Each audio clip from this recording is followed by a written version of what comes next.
नमस्कार.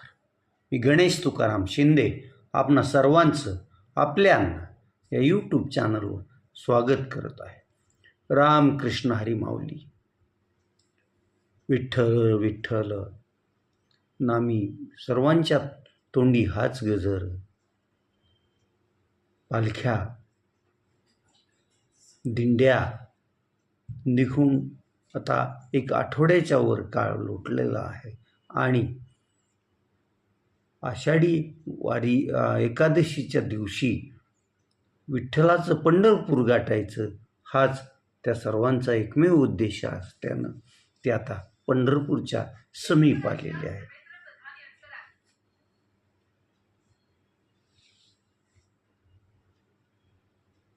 जे पालखी सोहळे आहेत त्यात 10 पालख्यांचे सोहळे हे मानाचे मानले जातात. त्यात मग ज्ञानेश्वर माऊली, तुकाराम महाराज, निवृत्ती महाराज, संत एकनाथ महाराज, सोपान काका, मुक्ताई असे जवळपास 10 पालखी सोहळे मानाचे असतात. आणि हे पालखी सोहळे त्यांचं अगदी नियोजनबद्ध असा पंढरपूर गाठण्याचा कार्यक्रम असतो. आणि त्यांच्या पालखी सोहळ्यात सहभागी होणाऱ्या दिंड्या, त्या दिंड्यातील वारकरी याची सर्व सविस्तर अशी नोंद पण केलेली असते. आणि पालखीत कशी शिस्त राखायची, काय करायचं काय नाही करायचं याची इत्थंभूत माहिती त्या वारकऱ्यांना दिली जाते आणि त्याचं काटेकोर पालन होईल याकडेही लक्ष दिलं जात असतं. एका अर्थे शिस्त, संयम याची शिकवण देणारा सोहळा म्हणजे हा पालखी सोहळा असतो. तर या पालखी सोहळ्यात विविध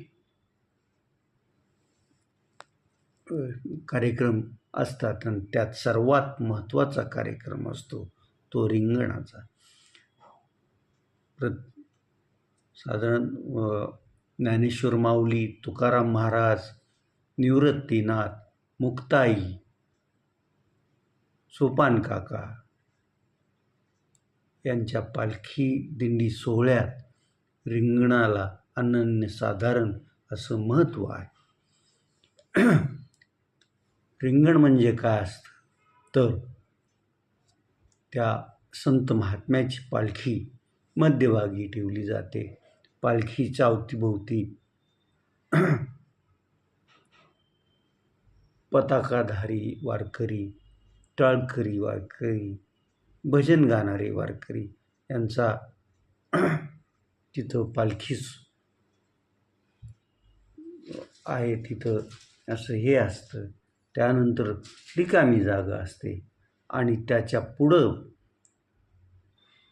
परत जे वारकरी दिंड्यास सामील असतात किंवा ज्या ठिकाणी रिंगण असतं तेथील भाविकांचं रिंगणाभोवती गोड कर असतं. रिंगणं तशी 2 प्रकारची असतात. एक उभं रिंगण असतं आणि एक गोल रिंगण.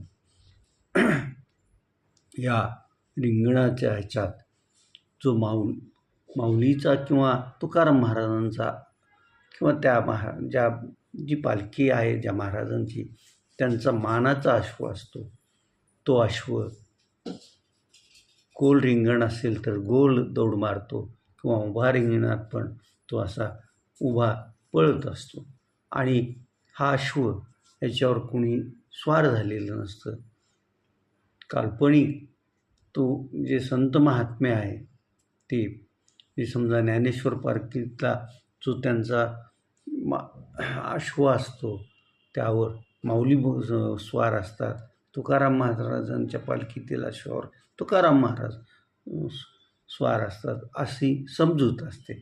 आणि हा अश्व इतक्या मोठ्या गर्दीतही अगदी त्याला जणू काही सांगूनच ठेवलेलं असतं की असा चक्रा मार, असा पळ आणि तसा तो पळत असतो.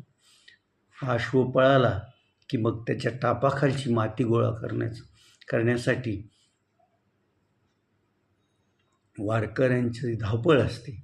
मग ते वारकरी विण्या टाळ मृदंगासह असो किंवा वारकरी ज्यांच्या डोक्यावर तुळशीचं वृंदावन असो, त्यांची धावपळ असते. कारण ती त्या टापेखालची माती चरणाला आपल्या लावली की जणू काही त्या संत महात्म्या आपल्या शरीरात त्यानं काय प्रवेश केला असंच ते वारकरी मानत असतात. तर असं संत ज्ञानेश्वर महाराज पालखी सोहळ्यात उद्याचा वाखरी येथील गोल आणि उभ्या रिंगणासह 2 उभे रिंगण आणि 3 गोल रिंगण असतात. संत तुकाराम महाराजांच्या ह्याच्यात पण एवढीच रिंगण असतात. परंतु संत तुकाराम महाराज पालखी सोहळ्यात काटेवाडी येथे जे मेंढराचं रिंगण होतं ते वेगळं असं रिंगण असतं. इकडं निवृत्तीनाथ महाराजांच्याही पालखीत अहिल्यानगर आणि त्याच्या पुढं असं रिंगण असतं. तर मुक्ताईच्या पालखीत बीड आणि भूमच्या पुढं रिंगण असतं. एकनाथांच्या पालखीत ही पाथर्डीच्या परिसरात एक रिंगण असतं आणि परांड्यानजीक एक रिंगण असतं. तर असे रिंगण पालखी सोहळ्यात असतात. आता आज संत ज्ञानेश्वर महाराजांची पालखी वेळापूर्वून पहाटेच पुढं मार्गस्थ झाली असेल. आज ती पालखी भंडीशेर शेगाव इथं मुक्कामाला असणार आहे आणि उद्या संत माऊलींची पालखी ही वाखरी येथे दुपारच्या अगोदरच पोहोचेल आणि तिथंच जवळपास सर्व मानाच्या पालख्या एकत्र उद्या आल्याचं आपल्याला पाहायला मिळेल. संत तुकाराम महाराजांची पालखी आज बोरगाव येथील मुक्काम आटपून ती पिराची कुरोली इथं मुक्कामास येईल. आज तिचा तिथं मुक्काम असेल आणि उद्या ती पण वाखरी येथील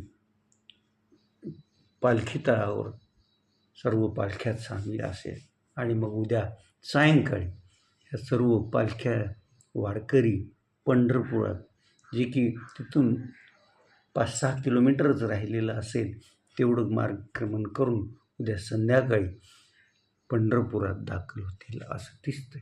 रामकृष्ण माऊली.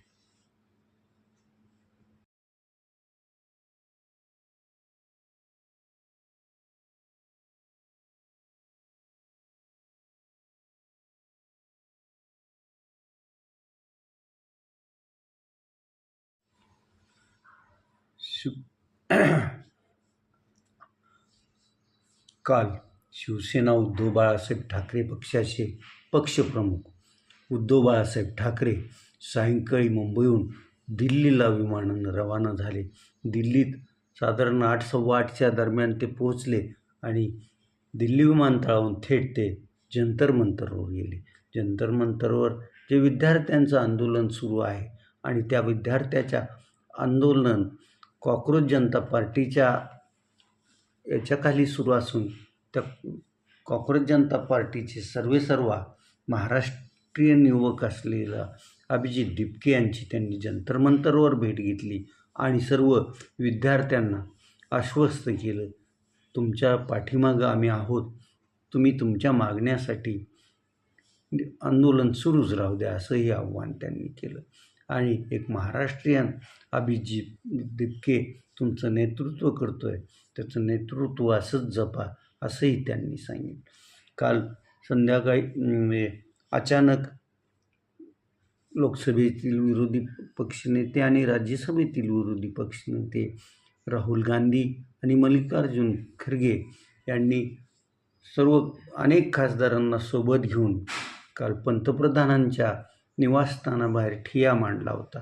संध्याकाळी या सर्व खासदारांना पोलिसांनी अटक केली आणि तिथून पंतप्रधानांच्या घरासमोरची गर्दी कमी केली. आणि एक प्रकारे राहुल गांधी आणि त्या खासदारांचं आंदोलन दाबण्याचं, त्याचा बिमोड करण्याचा प्रयत्न केला होता. रात्री उशिरा मग या खासदारांना पोलिसांनी सोडून दिल्याचं वृत्त आहे. आज पहाटेपासूनच नवी दिल्लीत जोरदार पाऊस सुरू आहे आणि या पावसातच जंतर मंतरवर अभिजित दिपके आणि त्यांचे समर्थक आजही आपल्या आंदोलनावर ठाम असल्याचं दिसून येत आहे. हे आंदोलक भर पावसातही आंदोलन करत आहेत, आपल्या मागण्यांसाठी घोषणा देत आहेत आणि केंद्रीय शिक्षण मंत्री धर्मेंद्र प्रधान यांच्या राजीनाम्याची मागणी करत आहेत. आज या आंदोलकांना भेटण्यासाठी महाराष्ट्रातून मराठा संघर्ष योद्धा मनोज जरांगे पाटील हे आत्ता सकाळी थोड्या वेळाने विमानानं दिल्लीकडे रवाना होणार असून सकाळी 11च्या दरम्यान ते जंतर मंतरवर अभिजित दिपके आणि त्यांच्या समर्थकांची भेट घेणार आहेत आणि या सर्व विद्यार्थ्यांचं मनोबल वाढवण्याचा प्रयत्न करणार आहेत. सरकारनं जो लाठीमार केला, विद्यार्थ्यांचं आंदोलन दाबण्याचा प्रयत्न केला, ती लोकशाही विरोधी कृती होती असं ठणकावून मनोज जरांगे पाटील यांनी सांगितलं असून हे सरकार करत असलेलं कृत्य निंदनीय आहे असंही म्हटलं आहे. तर मनोज जरांगे पाटील हे जसं अभिजित दिपके आणि त्यांच्या आंदोलन करणाऱ्या समर्थकांना जंतर मंतरवर भेटणार आहे, तसंच सोनम वांगचुक यांची पण भेट घेणार असल्याचं समजतंय.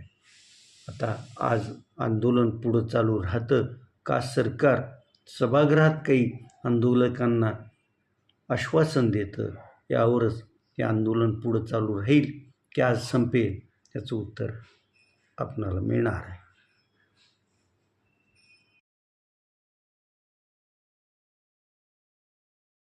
गेल्या आठवड्यात धाराशिवच्या वीज मंडळ कार्यालयापुढं शिवसेना उद्धव बाळासाहेब ठाकरे पक्षाचे धाराशिव कळमचे आमदार कैलास घाडगे पाटील, जिल्हा सहसंपर्क प्रमुख मकरंद उर्फ नंदूभैया राजे निंबाळकर यांच्या नेतृत्वाखाली तिथं विजेचं भारनियमन आणि जबरदस्ती स्मार्ट मीटरचं सर्व ग्राहकांच्या माथी तिथं लावणं याच्या विरोधात चक्काजाम आंदोलन करण्यात आलं होतं. हे आंदोलन यशस्वी झालं होतं आणि मग वीज मंडळाच्या अधिकाऱ्यांना निवेदन देऊन या मंडळीनं दिलं होतं. कालच्या सोमवारी उमरग्यात पण शिवसेना उद्धव बाळासाहेब ठाकरे पक्षाचे आमदार प्रवीण स्वामी, युवा शिवसेने नेते डॉक्टर अजिंक्य पाटील यांच्या नेतृत्वाखाली वीज भारनियमन आणि स्मार्ट मीटरची सक्ती, त्याचबरोबर विविध मागण्यांसाठी उमरगा शहरात चक्काजाम आंदोलन करण्यात आलं होतं. या चक्काजाम आंदोलनात शिवसेना उद्धव बाळासाहेब ठाकरे पक्षाचे तालुक्यातील पदाधिकारी, शिवसैनिक मोठ्या संख्येने उपस्थित होते आणि हे आंदोलनही जवळपास 1-1.5 तास चालू राहिलं. त्यानंतर आमदार प्रवीण स्वामी, डॉक्टर अजिंक्य पाटील यांनी महसूल यंत्रणेला आणि वीज महामंडळाच्या त्याला निवेदन दिलं. या निवेदन आता अधिकारी मंडळी पुढे मुंबईत पाठवतील आणि त्यावर काय तो निर्णय होईल असं दिसतंय. आता आपण इथंच थांबूया. तुम्ही आपल्याला हे यूट्यूब चॅनल सबस्क्राईब करा, लाईक करा आणि कमेंट्स पण नोंदवा. धन्यवाद.